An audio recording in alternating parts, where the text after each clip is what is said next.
네, 안녕하십니까. 2부 찍어 놓은 거를 올리기 전에 제가 하나만 더 10분짜리 클립 하나만 삽입을 할게요. 초입에다가. 이거 조금 민망해 하실 수도 있는데 제가 홍사원 기자님의 프로를 즐겨보기 때문에 팬으로서 팬 서비스를 한번 드려볼까 합니다. 팬 서비스라고 해야 될지 모르겠는데 이거 제가 썸네일에다가 홍사훈 기자님 얼굴을 올려놓을까 했거든요. 혹시라도 안 보실까봐. 근데 그건 좀 너무 민망할 것 같아서 타이틀에다가만 그냥 홍 기자님 보시라고 썼어요. 꼭 한번 봐주셨으면 좋겠어요. 왜냐하면 제가 어제 저녁, 화요일 저녁이죠. 우리 화요일 저녁에, 아시아 시간 화요일 저녁에 그 여기 최백은 교수님 나와서 하시는 영상을 보고 어, 또 안타까워서 뭐가 있었냐면은 며칠 전에 이 홍 기자님이 변정규 전무님이란 분하고 인터뷰를 하시는 거에서도 이 질문을 하셨고 어제 저녁에 올린 영상에서 최백은 교수님하고 디스커션 하는 거에서도 이 질문을 하시더라고요. 되게 이걸 궁금해하세요 지금 홍 기자님이. 리버스 리포 패실리티, 역 리포 패실리티에 돈이 많이 들어있는데 왜 도대체 이 돈이 국채 사는데 국채 매입하는데 안 쓰여지고 있냐. 이거를 질문을 계속 하시더라고요, 집요하게. 근데 이게 변 전무님이나 최 교수님이 계속 그 시원한 답을 못 드리고 계속해서 가격이 더 떨어지길 기다리는 것 때문에 안 산다. 이제 이렇게 말씀하시는데 이거 조금 이게 이제 정답이 아니거든요. 네, 그래서 제가 되게 말씀드리고 싶었는데 이번 기회를 삼아 말씀 그냥 드려볼게요, 한번. 뭐냐면 자, 제가 뱅킹 시스템이 이렇게 있다 그랬잖아요. 우리가 여기서 이제 살고 있어요, 사람들이. 여러분하고 제가 살고 있는 이게 경제잖아요. 그럼 뱅킹 시스템이 이렇게 있다는 건 뱅크는 뱅킹 시스템에 걸터 앉아 있는 거라 그랬죠. 이렇게 은행들이. 그리고 나서 여기에 중앙은행이 있고 이게 페드라고 치고 그다음에 여기에 재무부가 있다고 쳐요. 트레저리죠. 그럼 여기에 옐런이 있고 여기 파월 아저씨가 있는데 이 두 기관은 뱅킹 시스템 바깥에 앉아 있는 거예요.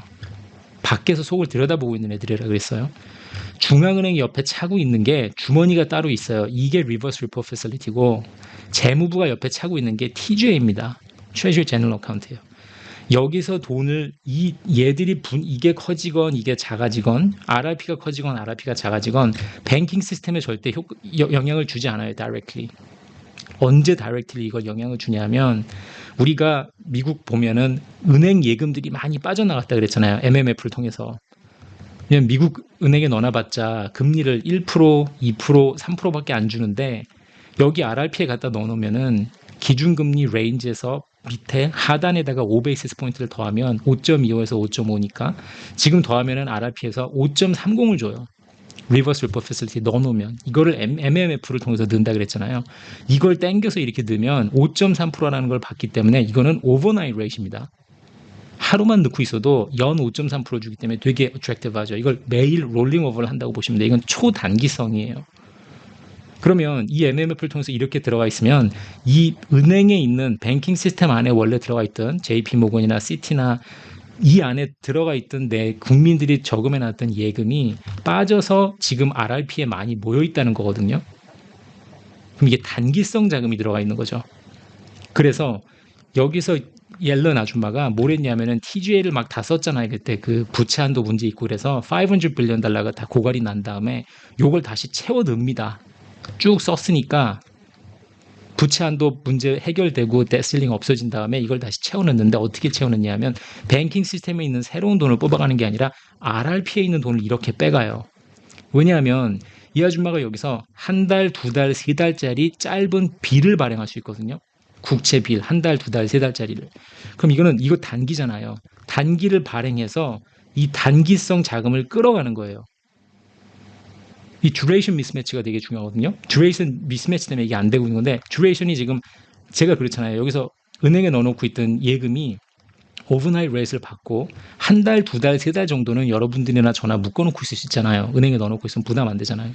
그러니까 일로 가서 트레저리 빌을 사면 예를 들어 지금 세 달짜리가 3months 빌이 5.6%라 그러면 어떤 뜻이겠어요?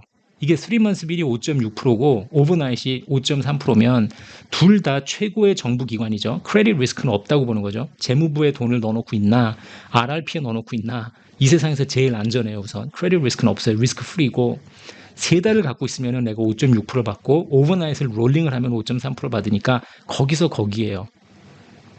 물론 3개월짜리를 5.6%에 들고 있으면 이게 만약에 본드 가격이 더 떨어져 버리면 금리가 더 오르니까 내가 좀 손해는 볼 수 있지만 그래도 뭐 3개월 들고 있으면 5.6% 받는 거니까 연으로 잡았을 때 괜찮단 말이에요. 돈을 땡겨올 수가 있었죠. 단기를 발행할 때.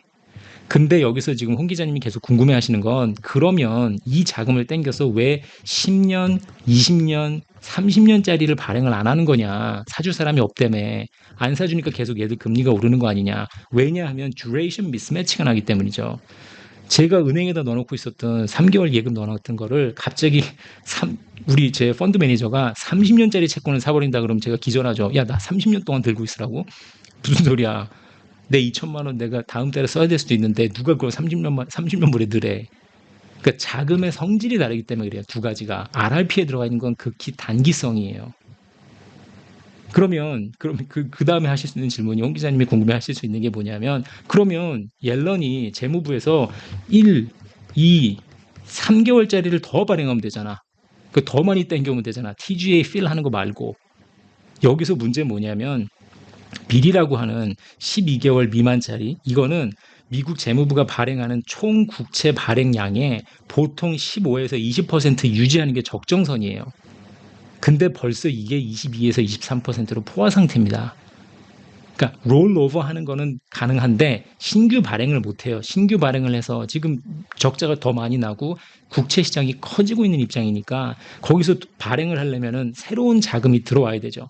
새로운 자금을 뱅킹 시스템에서 빨아들이거나 아니면 유로 달러 마켓에서 중국이 됐건 일본이 됐건 사우디가 됐건 갖다 돈을 넣어야 된단 말이에요. 유로 달러 마켓에서 땡기든지 없는 돈이 지금 더 필요한 거니까 여태까지 빚진 거를 롤오버만 하는 게 아니라 새로운 돈을 땡겨와야 되는데 새로운 돈을 땡기려고 보니까 여기는 소용이 없는 거죠. 왜냐하면 지금 단기채가 이미 23, 22%, 23%의 포화 상태이기 때문에 더 이상 단기를 발행 못하고 장기로 넘어가야 되는 거예요. 10year notes나 20, 30year bond로 가야 되는 거죠. 발행이. 그러니까 얘들이 물량이 많이 쏟아지면서 금리가 올라가는 거예요, 지금.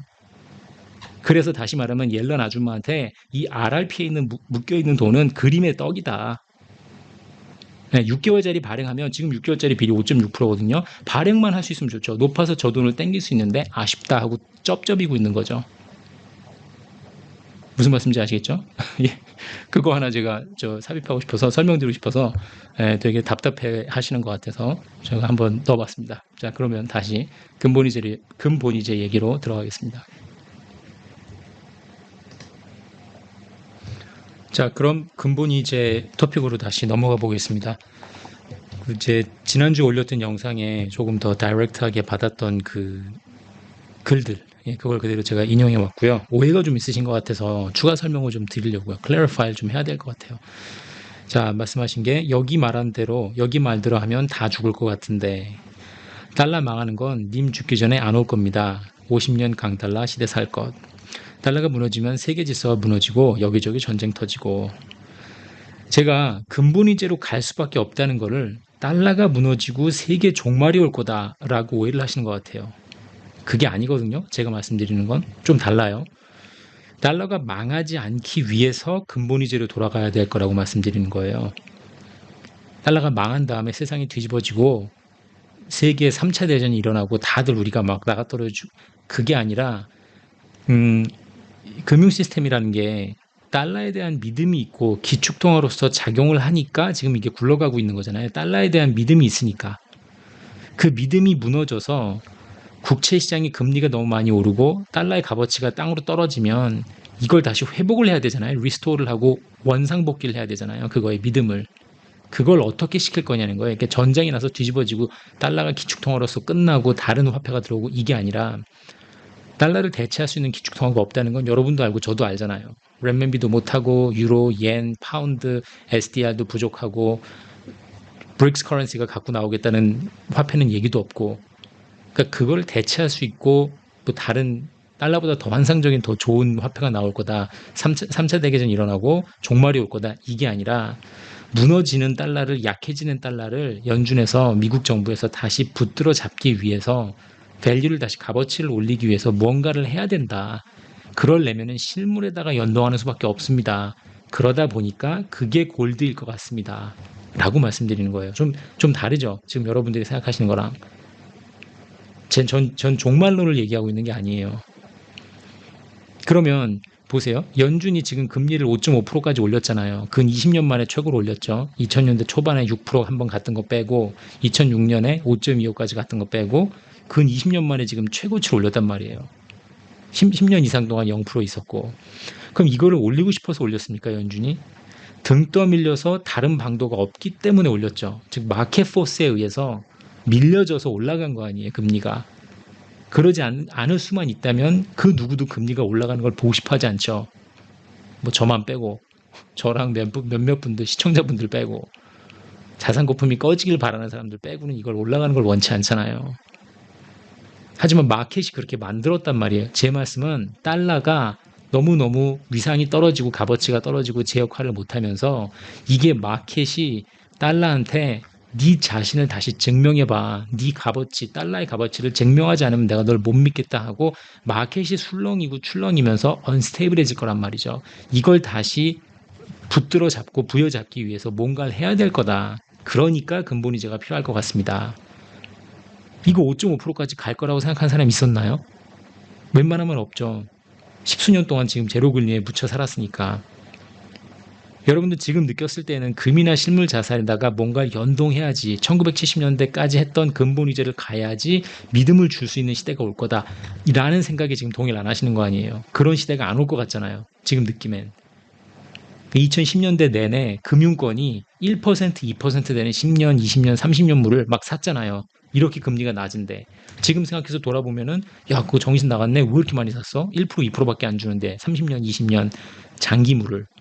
그때는 왜 사람들이 젖어 있었던 게 Zero Interest Rate Policy하고 QE를 무지무지 해도 인플레가 막 오지 않으니까 버냉키가 이거 봐라 괜찮다. QE 아무리 하고 돈을 아무리 풀어도 인플레 오지 않을 거니까 우린 앞으로 일본처럼 디플레에 대한 걱정을 하고 살아야 되기 때문에 1%, 2% 받는다는 건 30년물은 2% 받는다는 건 나쁜 게 아니다. 이게 괜찮은 딜이다. 사자 하고 산 거예요. 하지만 그게 더 이상 작동을 안 하고 말도 안 돼. 2%, 1%, 2%가 어떻게 말이 돼? 앞으로 인플레 계속 올 건데 돈을 저렇게 많이 풀었는데 인플레라는 거에 뜨거운 맛을 보고 나니까 정신이 번쩍 드는 거 아니에요. 달러도 마찬가지라는 거예요. 계속 작동을 할 겁니다. 언제까지? 더 이상 작동을 못할 때까지. It works until it doesn't. 내일 부러지면 오늘까지도 그냥 멀쩡히 돌아가는 것처럼 보여요, 다.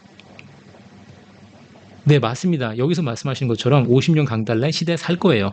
달러가 근본위제로 돌아가서 정상적인 돈이 되면, 화폐가 아니라 돈이 되면, 돈을 다시 원상복귀를 하고 복원이 되면, 원래 돈, 기축통화였던 돈이 복원이 되면, 맞아요. 달러가 50년 아니라 100년 기축통화로서 거뜬히 살 거예요. 법정화폐가 끝난다는 소리예요, 저는. 법정화폐의 종말이 올 거다. 세계 지구의 종말이 올 거다가 아니라 법정화폐의 종말이 오고 달러 법정화폐 시대가 끝이 나면서 다시 금이나 실물 자산에 연동이 된 새로운 막이 열릴 겁니다. 그게 제가 보는 파이낸셜 리셋입니다. 이렇게 생각을 하시면 돼요. 그렇죠? 여기서 지금 말씀하시는 게 저랑 좀 차이가 있죠. 네, 좀 좀 틀린 방향으로 가시는 거예요. 그 다음에 이렇게 말씀하신 분도 계세요. 기축통화, 기득권 유지, 부채를 더 발행해야 되는 미국이 근본이제 채택 안 할 것. 100% 동의해요. 이 시청자분하고. 당연히 자진해서 근본이제를 채택할 기축통화는 없죠. 근본이제를 하고 실물에다 갖다 엮는다는 거는 본인 자기 스스로한테 재갈을 물리는 행위니까. 부채를 더 늘리고 원할 때마다 필요할 때마다 돈을 막 찍는 그 무책임한 짓을 계속 해야 되는데 이제는 더 이상 돌아올 수 없는 강을 건넜으니까 미국 같은 경우는 일본이 됐잖아요. 드디어. 일본 길을 가고 있단 말이에요. 그러니까 이거를 자진해서 채택할 기축통화국은 없죠. 100% 동의해요. 저도. 로마 제국이 망할 계획하고 망했나요? 영국 파운드가 자진해서 기축통화에서 손 띄었나요? 2차 세계대전이라는 일이 있고 나서 마켓 포스에 의해서 힘이 약해지고 미국이 새로 부상을 하고 모든 게 미국 위주로 돌아가니까 자연스럽게 마켓 포스에 의해서 글로 흘러갔잖아요. 모든 게.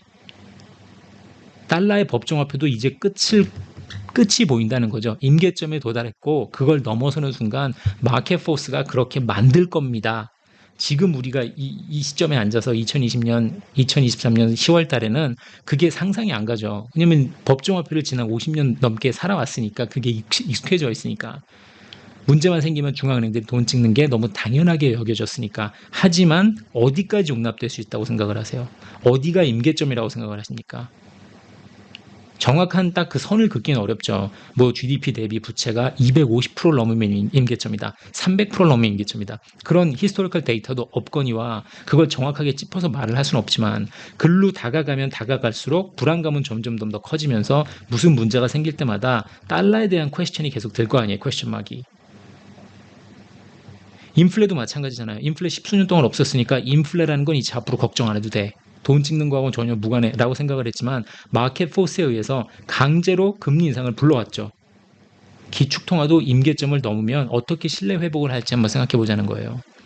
당장은 아니지만 당장 내일 일어날 일은 아니지만 올 초만 해도 제가 5년 10년 이상 걸릴 거라고 생각을 했거든요. 그럼 그때까지만 해도 당연히 마켓 더 많이 빨리 부러지고 난리 나고 그럴 줄 알았는데 그때까지만 해도 설마 바이든 대통령이 저렇게 9% 10% 되는 GDP에 9% 10% 되는 적자를 전쟁 난 것처럼 어디서 리먼 백배 터진 것처럼 이렇게 돈을 많이 찍어대고 ERC 하고 이것저것 하고 저 인플레이션 리덕션 액트 하면서 그렇게 많이 돈을 풀고 저 미친 짓을 할지 4년 임기 내내 바이든 대통령이 4년 임기 내내 2024년 대선을 준비하고 있을지 몰랐으니까 설마 저렇게까지 브레이즌하게 뻔뻔하게 폴리시를 드라이브하고 있을지는 설마 했는데 설마 사람 잡은 거죠. 그렇죠? 그러니까 오래 걸릴 거라고 생각을 했는데 5년 10년 이렇게까지도 안 갈 것 같습니다. 훨씬 더 그것보다 먼저 올 것 같습니다. 18개월이겠느냐? 뭐 그거 좀 짧을 수도 있어요. 맞아요. 2년일 수도 있고 3년일 수도 있고 문제가 생기는 거에 따라서 다르겠죠. 폭에 따라서. 그 말씀이에요. 그러니까 이렇게 지금 생각하시는 게 제가 종말론을 얘기하는 게 아니에요. 종말은 뭐가 종말이냐? 법정화폐가 종말할 날이 올 거다. 법정화폐가 종말이 오면 그 다음에는 원래 진짜 돈인 돈으로 다시 돌아가는 날이 올 겁니다. 그 말씀인 겁니다. 자, 제가 그리고 좀 더 동의할 수 있는 좋은 지적을 해주신 글도 있었어요. 동의하기 더 쉬운. 이렇게 쓰신 분도 계셨어요.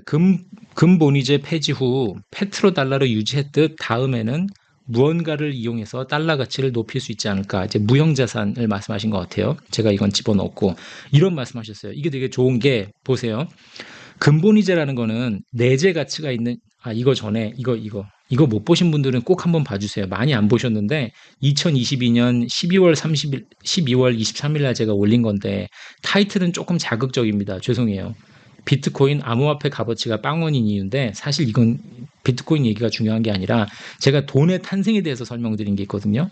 소 한 마리하고 닭 10마리, 그 다음에 여기 전당포, 대장장이 이렇게 해가지고 심사인당 5만 원권이 무슨 뜻인지 이 화폐가 무슨 뜻이며 왜 돈이 되는 이 실물이 뒤에 받쳐주고 있어야 되는지 이게 이제 이게 화폐로 된 거니까 요거를 꼭 한번 이해를 해주시고 오면 훨씬 더 이해가 되실 거예요. 제가 여기서 말씀드리는 내재 가치라는 게 뭔지. 보신 분들은 fine.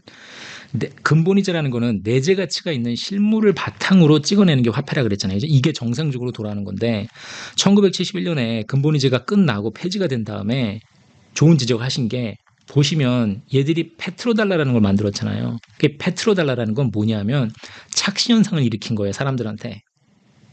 원래대로면 내가 여기서 금이 있으면 이 금을 바탕으로 내가 돈을 찍어내서 사람들이 이 돈을 썼단 말이에요. 근데 이 금은 포트녹스의 미국에 딱 이게 보유를 하고 있잖아요. 그죠? 금고 안에 딱 받쳐 있는데 지금 원유가 생기면서 그 다음에 이게 뭐가 생긴 거냐면 페트로달러는 중동에 묻혀 있는데 이거를 사려면 달러가 필요해. 이렇게 한 거예요. 그러니까 얼추 보면 이게 실물 자산이고 내재 가치가 있는 실물 자산인데 미국에 있는 건 아니에요. 중동에 있지만 이 중동에 있는 거를 사오려면 달러가 필요해. 그럼 약간 이 달러를 받쳐주고 있는 게 내재 가치가 있는 실물이네? 하면서 이게 페트로달러가 생기면서 사람들한테 착시 현상을 주는 겁니다. 이거 달러가 더 이제 받쳐주고 있는 그 실물 자산이 있구나 하고 이 착시 현상이 일어난 상태에서 즉 달러 너는 정체가 뭐냐 돈이냐 법정화폐냐 된 거죠. 약간 애매하게 중간 단계를 간 거예요. 이게 여기가 근본이제였고 이게 페트로달러고 지금 이게 현재 상태면은 이 중간에서 너는 돈도 아니고 법정화폐도 아닌 약간 어중간한 게 된 거죠. 중동에 있는 오일을 퍼서 쓰려면은 달러가 필요하니까 뭔가 약간 뒤에서 받쳐주는 물건이 있는 것 같기도 하고 아닌 것 같기도 하고 그러면서 70년대, 80년대, 90년대를 그렇게 살아오면서 사람들이 그거에 법정화폐에 익숙해져 버린 거죠. 뒤에 받쳐주고 있는 자산이 없어도 돈으로 쓰일 수가 있구나. 가서 페트롤을 사려면 원유를 사려면 달러가 있어야 되니까 오케이. It's as good as holding gold. 뒤에 금이 있는 것만큼이나 이거는 값어치가 있는 거네 달러는. 이 착시 현상을 일으키고 사람을 혼동시켜서 70, 80, 90년대를 지났죠. 더군다나 플러스 뭐가 또 한몫했냐. 미국의 아주 낮은 경상적자, 경상수지 적자하고 아주 낮았던 부채도 한몫을 합니다. 미국 달러에 대해 미국 달러를 놓고 퀘스천 할 필요가 없던 거죠. 군사력 강대국 뭐 이런 거 다 GDP 사이즈 이런 거 빼고 그 국가 자체가 되게 알뜰하게 보수적으로 건전한 금융 상태를 유지를 하고 있었단 말이에요, 미국이. 그러니까 사람들이 달러의 존폐성에 대해서 질문할 필요가 없었던 거죠. 우려할 필요가 없었던 거죠. 그러나 2000년대 들어서면서 어떻게 돼요? 그린스팬이 잠깐 1%로 테스트를 해보죠, 마켓을. 결국 이게 리먼 사태를 불러온 거고 2008년. 이걸 보고선 배우기는커녕 벤 버냉키하고 제넷 옐런이 이거를 그냥 곱절로 해버리죠. 0%로 가고 퀴라는 미친 짓을 시작을 하면서 진정 법정화폐 남용이 새 막을 열기 시작합니다. 이거를 막기 위해서 골드로 가야 된다는 거예요, 제 말씀은. 갈 수밖에 없을 거고. 그나마 지금 제가 봤던 댓글 중에서 굉장히 플로저블하고 말이 되는 거는 자, 그럼 달러를 뒷받침해주기 위해서 뭔가 새롭게 나타나서 달러의 값어치를 증명해야 된다는 거잖아요. 이게 지금 숙제인 거거든요. 금 본위제에서는 금이 그 달러의 값어치를 증명해줬고 페트로달러 시대에는 중동에 쌓여있는 그 원유 그게 달러의 값어치를 증명했다는 건데 앞으로 가면서 그러면은 달러가 무너지려고 하면 달러가 힘이 약해지고 달러가 값어치가 떨어졌을 때 달러의 뭔가 값어치를 증명해 주는 게 필요하잖아요. 그렇죠? 네, 그래서 여기서 지금 시청자분이 하나 써주신 게 보호세 같은 거를 적용해서 혹은 전쟁을 일으켜가지고 뭐 할 수 있지 않겠느냐. 이거는 이론적으로는 말이 되는데 현실성은 좀 떨어진다고 봐요, 저는. 왜냐면 이 보호세라는 거는 결국 무형자산인데다가 트럼프 아저씨 같이 그냥 밀어붙여야 되는 거거든요. 미군 주둔세 뭐 이런 걸 해가지고 무지막지하게 올려야 되는 거 아니에요. 내가 지금 한국에 뭐 미국 군인을 3만 명을 주둔하고 있으니까 여태까지 니들이 나한테 내던 보호세 10배로 올릴게. 이런 식으로 한 다음에 그냥 깡패처럼 뜯어가야 되는 거 아니에요, 돈을 보호세로.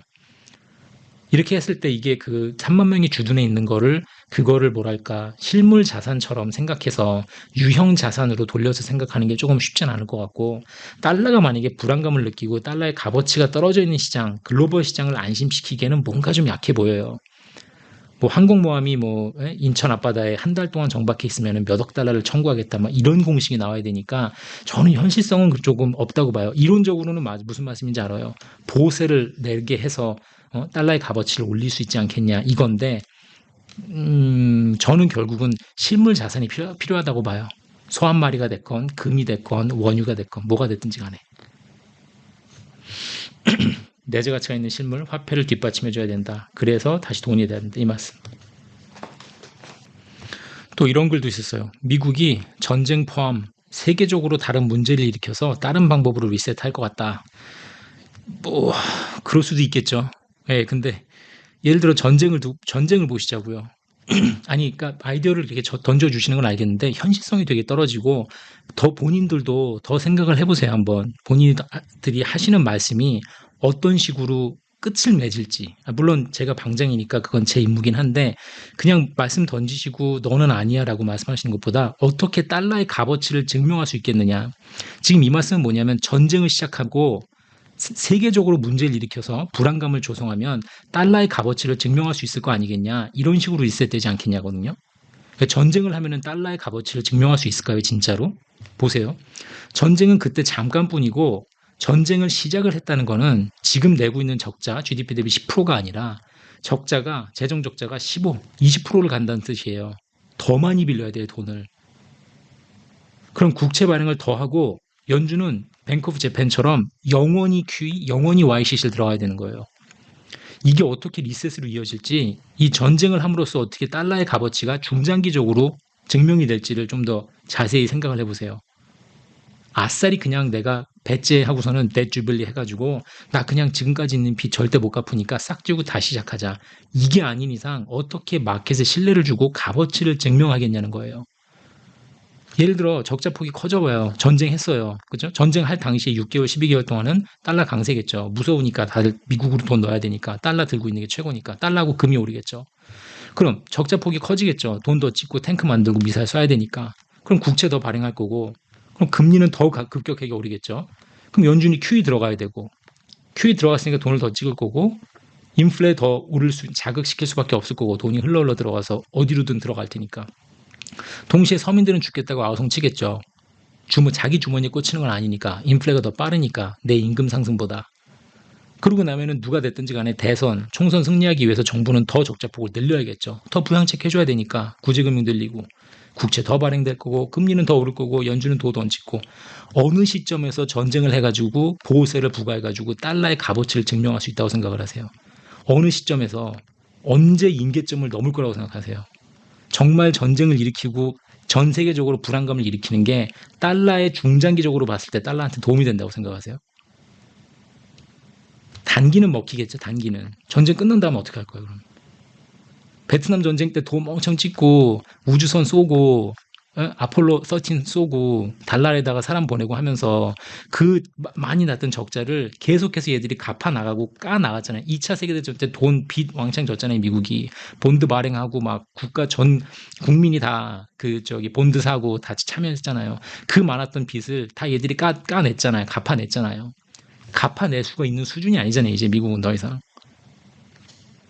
이렇게도 봐요. 지금 사람들이 전부 그러잖아요. 침체 오면은 금리 떨어질 거다, 금리 떨어질 거다. 맞아요. 그렇죠? 저도 그렇게 생각하고 지금 만약에 4.8% 10년짜리가 4.8, 5%가 있으면 내일 당장 침체 온다고 하면은 4%, 3% 떨어지겠죠. 하지만 문제는 정부의 개입에서 또 생깁니다. 10%의 적자를 냈는데도 침체가 온다 그러면 15%, 20%를 낼 거예요. 분명히. 보나 안 보나 뻔해요. 미친 아이디어를 다 동원해서 마구마구 돈을 더 찍을 겁니다. 그럼 거기에 부양책하고 구제금융이 더 심해지면서 오히려 금리가 더 오를 거예요. 잠깐은 떨어지지만 GDP가 마이너스가 됐네. 어떻게 해서 침체가 왔네 그러면 그땐 떨어지지만 이놈의 부양책하고 구제금융 때문에 더 금리가 크게 상승하면서 결국은 그 임계점을 넘어버리는 순간이 곧 온다. 곧 올 것 같습니다. 이 말씀인 거예요. 달러의 값어치를 어떻게 올릴 수 있겠느냐. 그게 리셋입니다. 제가 생각하는 리셋은 그래요. 하여튼. 자, 그렇게 생각을 해주시면 좋을 것 같고. 이 얘기는 제가 웬만하면 안 하고 싶은데 CBDC하고 비트코인은 진짜 이 CBDC는 너무 이거에 대해서 계속 한두 마디씩 던지시는 분들이 많아서 말씀을 드릴 수밖에 없을 것 같아요. 죄송해요. 자, 제가 CBDC를 계속 말씀드렸던 건 CBDC는 화폐의 형태가 바뀌는 것뿐이지 화폐의 본질을 바꾸는 게 아니라고 말씀드렸습니다. 이건 비트코인 하시는 분들한테도 수차례 들었던 말씀이에요. 같은 맥락이에요. 이거는 종이 돈을 찍나 미국이 연준에서 그린백을 종이 돈을 찍나 여러분들이 인터넷 뱅킹에다 돈을 갖다 꽂아놓고 쓰세요 하는 거나 CBDC를 발행해가지고 돌리는 거나 형태만 다를 뿐이지 내재 가치가 있는 실물이 뒷받침해주고 있지 않다는 한계는 똑같습니다. 뒤에 받쳐주고 있는 금이 없잖아요. 소 한 마리, 닭 10마리 없죠.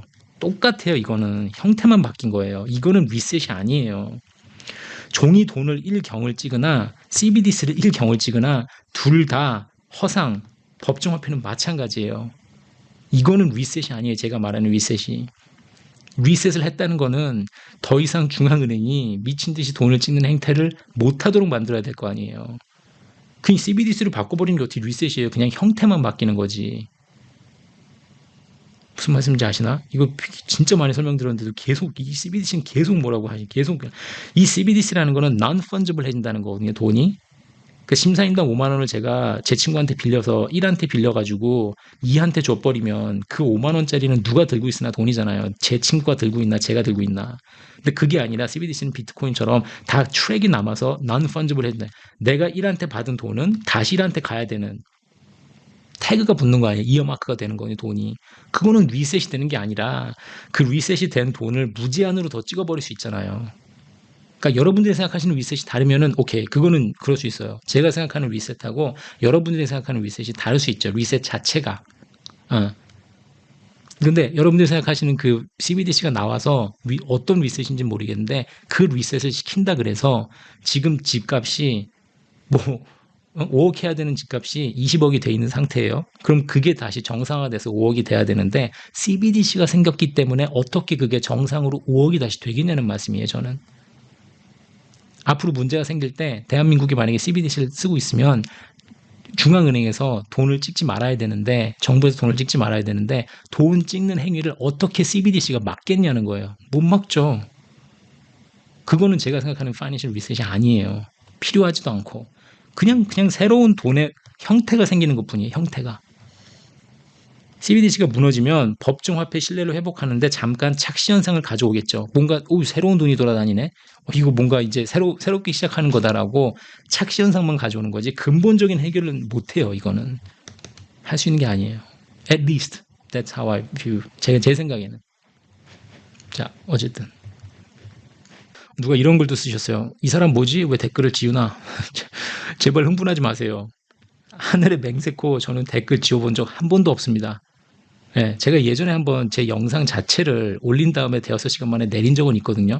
혼자 제가 너무 흥분해가지고 다른 전문가를 막 까댄 적이 있어요. 예, 그래가지고 제가 또 했네 이러면서 제가 내린 적은 있는데 여러분들 댓글을 지워본 적은 한 번도 없습니다. 한 번도. 만약에 본인이 저 시청자분께서 어디서 도배를 하고 계시는 거면 유튜브가 알아서 차단을 할 거예요. 올리지 않거나 아예 지우거나. 그 유튜브가 하는 거예요. 제가 하는 거 아니에요. 저 항상 올릴 때마다 allow all comments로 합니다. 100% 아무 얘기나 하실 수 있게. 아마 제가 알기로는 쌍욕을 하시면 안 올라가는 걸로 알고 있어요. 아니면 X로 뜨든가. 네, 뭐 그런 식으로 올라가요. 얘들이 알아서 필터링을 해요. 저는 욕해도 상관없어요. 욕하시는 거 읽으면 웃겨요, 저는. 누구든지 댓글 달기 동참하시고 그냥 너무 유치한 글만 삼가해 주세요. 제 채널 방문하신 다른 유튜버 공격하시면 그건 지운다고 제가 말씀드렸습니다. 아직도 지워본 적은 없는데 이런 무식한 행동만 하지 말아주세요. 이거지 댓글 지운 적 없습니다. 저한테 제발 댓글 지웠냐고 뭐라고 하지 말아주세요. 이런 일은 계속 있어요. 그러니까 계속 말씀을 드려야 될 것 같습니다. 자, 그럼 실전 단기도 가보겠습니다. 실전 단기는 제가 그렇게 많이 올리려고 하지 않는데 그래도 가끔 댓글 보면 실전 단기도 도움 되니까 좀 올려라 라고 하시는 분들이 계시더라고요.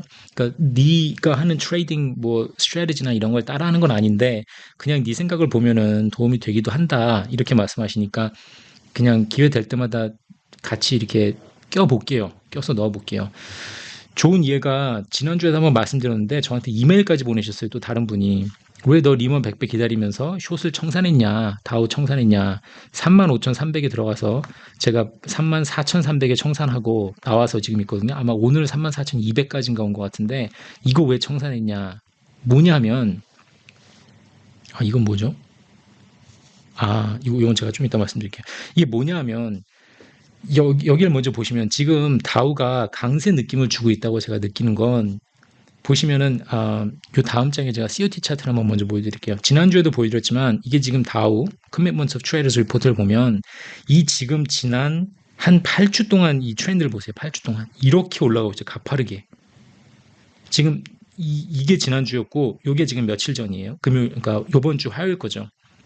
요번 주라 그러면 헷갈리시겠구나. 이게 10일 거죠. 11개 13일 나왔던 거예요. 금요일 날. 이 숫자. 이거 이렇게 급격하게 올라가는 거 보세요. 중장기가 다우에 이렇게 지금 올라가고 있단 말이에요. 사겠다고. 롱으로 보고 있는 거예요. 그 나스닥 완전히 트렌드 없고 S&P 거의 다 줄어들어서 그냥 관망 모드로 바뀌었잖아요. 러셀은 재밌는 거 하나도 없고. 그럼 다우가 뭐 어쨌든 무슨 이유가 뭐든지 간에 제가 보기엔 잘못된 이유지만 침체가 없을 거네 아니면은 밸류 스톡이기 때문에 이자가 올라도 나스닥이나 테크 중심의 기업보다 타격을 덜 입을 거다 해서 제가 보기에는 다우로 돈이 지금 쏠리는 것 같아요. 이러고 있으니까 저는 다우를 숏을 하고 있었잖아요. 그러니까 발을 뺐죠. 오를 거라고 중장기들이 이렇게 확실히 투자를 하고 있으니까 아니나 달러 최근 데이터를 보면 이렇게까지 더 올랐단 말이에요. 이거 다시 지우고 다시 한번 들어올게요. 아니나 다를까 이렇게 지금 급격하게 올라가고 있잖아요. 이렇게 심하게까지 올라가고 있잖아요. 지난 이게 2년짜리 1년짜리 가져온 건가? 2년짜리. 제가 2년짜리 가져온 건데 지난 2년 고점을 봐도 뛰어넘었어요, 지금. 오를 거라고 베팅이 확 들어가고 있는 거예요. 아니나 다를까 요때 10월 초에 10월 6일 날 난판 페이롤 나왔던 거 있죠. 여기 10월 6일 날 난판 페이롤 보면은 예상치가 17만이었어요. 실제로 나온 게 33만 7천인가 그렇거든요. 34만 두 배가 나왔습니다. 두 배가. 아니 고용이 이렇게 두 배가 나오면 어떻게 해야 돼요? 금리 인상 위험이 올라가죠. 야 이거 5.7로 갈 수도 있겠다 해서 사람들이 쫄죠. 그럼 주식시장이 하락을 해야 됩니다. FOMC에서 야 이러다가는 5.75도 갈 수 있겠는데라고 생각을 하고 고용시장이 이렇게 탄탄해 하면은 주식시장이 떨어지는 게 정상이잖아요. 보통 이런 공식으로 돌아왔잖아요. 여태까지. 하지만 강한 MD가 나왔죠. 뭐예요? 여기 보시면 이때 이렇게 주춤주춤 하다가 이렇게 올라 버렸어요. 올라서 마감했어요. 이때 300포인트인가 올랐거든요. 여기 300포인트 정도 올랐어요. 그날 금요일 날. 그러니까 내렸어야 되는데 안 좋은 뉴스가 나왔으니까 주식한테는 나쁜 뉴스였으니까 주식이 떨어졌어야 되는데 오히려 올랐죠. 안 떨어지고. 그럼 이게 마켓 불일치가 났잖아요. 마켓 디스코드가 난다 그랬잖아요. 악재가 나왔는데 상승했어요, 주식이. 이거 마켓 디스코드 불일치죠. 안 맞았잖아요. 박자가 엇박자가 났잖아요. 그 불일치가 어떤 엇박자가 났어요? 오르는 엇박자가 났죠. 그럼 제가 이걸 보고 생각하는 거는 뭐냐면은 대중심리 파악하기 위해 쓴다 그랬잖아요. COT하고 마켓 디스코드는. 베팅이 오를 거라는 베팅에 점점 더 쏠리고 있다는 소리예요. 지금 다우로 봤을 때. 이렇게 안 좋은 뉴스가 주식시장 안 좋은 거죠. 이건 경제를 봤을 땐 좋은 거지만 주식시장 봤을 때 안 좋은 뉴스가 여태까지 이건 안 좋게 보여졌잖아요. 계속 고용이 좋으면 고용 숫자가 높으면 당연히 경제가 성장할 거고 그거는 호재죠. 원래 정상적인 사회면 고용이 더 많이 됐다는 건 호재여서 주식 상승이 당연한 거지만 지난 수개월, 십수개월, 몇 년 동안은 계속해서 고용이 이렇게 강하면 금리가 더 올라가겠네? 금리 올라가면은 주식한테 안 좋은 효과니까 떨어지는 게 정상이었는데 악재가 나왔는데 주식 악재가 나왔는데 상승을 했단 말이에요. 오르고 있는 프레셔가 올려주고 있는 힘이 그만큼 더 많다는 거죠. 사람들이 오르길 바라고 있다. 대중심리가 약간 간땡이가 붓고 있습니다. 지금 점점 커지고 있습니다. 이걸 말씀드리는 거예요. 이거를 제가 MD를 보고 봤기 때문에 33,800일까지 갔지만 어쨌든 저는 34,300에 숏을 하고 그냥 다시 제가 지웠네요. 네, 그 청산을 하고 그냥 다시 기다리는 거죠. 다시 35,000으로 갈 수도 있으니까. 근데 어느 정도 오르면 당연히 저도 최고점이라고 생각을 하면 지난번에 보니까 35,600은 못 갔죠? 갔었나? 그 어느 정도 고점을 왔다고 생각을 하면은 그때 2개, 3개, 4개 정도 숏치고 그냥 기다리는 게 맞겠죠. 왜냐면 저는 어렵지만 예측하기는 어렵지만 6개월에서 12개월 사이에 작살이 나지 않겠냐라는 생각이 있으니까 미국이 더 이상 9% 10% 재정 적자를 내지 않는다는 가정하에 계속해서 ERC 돈 찍어내고 미친 듯이 Employee Credit Retention 같은 거 하지 않고 어느 정도 책임감 있는 재정을 운영한다는 가정하에 망할 것 같은 이때 되면 한번 터질 것 같은데 보시자고요. 좀 쉬운 얘기는 아니니까. 자, 그거고 여기서 지금 이거는 뭐냐면은 저한테 계속 뭐라고 하시는 분들, 야, 너 1년 넘게 침체 외치더니 틀렸다라고 이제 하시는 분은 제발 제 영상을 다 좀 챙겨 보시면은 답이 나와 있습니다. 제가 매주 올려드리는 영상 보시면 제가 Fed Implicit Put 작동하고 있다고 말씀드렸고, Employee Retention Credit 같은 거 돈다고 했고, 9% 되는 적자 내고 있기 때문에 다 이거에 힘입어서 다 지금 이거에 힘입어서 푼 돈에 힘입어서 침체를 밀어놓고 침체가 오지 않고 GDP가 3%, 4%, 5% 성장하는 그런 상황이 벌어지고 있는 거다. 바이든 대통령이 지금 4년 내내 대선 준비를 하고 있다고 보시면 돼요. 원래는 마지막 대선이 있는 그 한 해에만 아니면 마지막 6개월 동안에 포커스해서 하고 이런 건데 이런 거 다 이제 필요 없고 4년 내내 대선 준비를 하고 있는 것 같아요. 저 할아버지는. 역사적으로 봐도 이렇게까지 진짜 뻔뻔한 적은 없었는데 거의 뻔뻔함의 극치를 달리고 있는 것 같습니다. 그렇기 때문에 미국채 금리가 불안해지고 이제 앞으로 시간이 지나면서 달러가 위험해지고 달러의 값어치가 땅으로 떨어질 거다라고 이제 저는 열심히 떠든 거고 3-4개월 정도 들고 있습니다. 자, 그겁니다. 다른 거 특별한 거 없고 그 다음에 이제 원유 COT 보여드리면은 요때가 90불에서 쭉 떨어질 때 이렇게 꾸준히 올라올 때 제가 보면서 중장기가 숏을 늘리고 있네요. 숏 한번 쳐야겠네요 했는데 아니나 다를까 이때 한번 푹 꼬꾸라진 거고요. 지난번에 말씀드렸던 이게 2년짜리 이렇게 롱 포지션이 많죠. 중장기가 10년짜리 롱 포지션 최대치고 30년짜리도 롱 포지션이 오르고 있어요. 사고 들고 있는 거죠. 금리 떨어질 것 같으니까. 금리가 떨어지면은 이게 이제 USD가 가격이 오르면서 돈을 벌 수 있으니까 그건데 요거는 업데이트는 계속 해드려 볼게요. 근데 제가 아직 포지션을 들어가고 있지는 않아요. 이게 쉽사리 내려오진 또 않을 것 같아가지고 요거는 몇 주 더 두고 보고 있어도 될 것 같아요. TLT를 아직은 사지 않아도 될 것 같습니다. 자, 거기까지입니다. 재밌게 보셨으면 구독, 좋아요 부탁드리고요. 다음 주에도 더 좋은 메테리얼 가지고 찾아뵙도록 하겠습니다. 감사합니다.